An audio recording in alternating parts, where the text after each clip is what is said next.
I'm going to replace the skid plate on the Toyota Tacoma TRD 4x4 off-road version.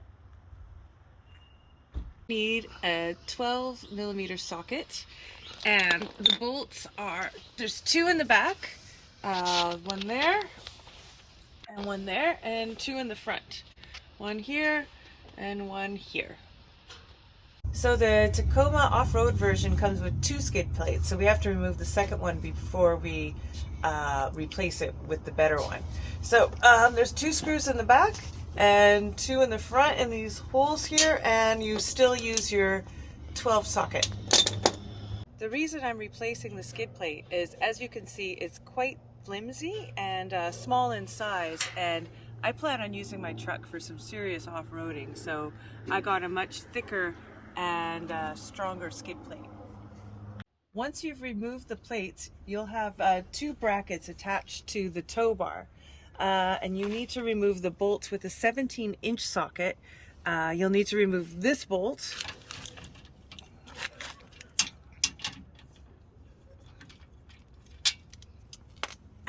keep this one here, remove the bolt in the back that I've already removed, and keep this one here. And you'll do the same to this bracket.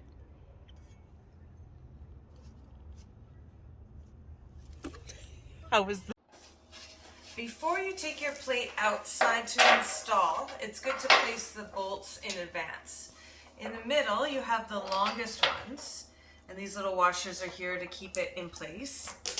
And in the back, you'll have the smaller bolts, and in the front, the medium bolts. And now you can see that this plate is 6mm thick, way thicker than the one that came originally with the truck. At this stage, I highly recommend getting another set of hands to help you line up the 6 bolts. And then you take your 15-inch socket and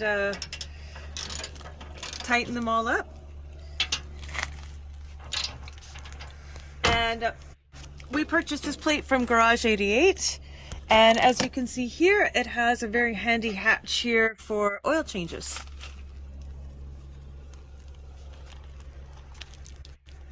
So this is one of Dee Dee's how-to videos, and if you liked it and found it informative, please subscribe.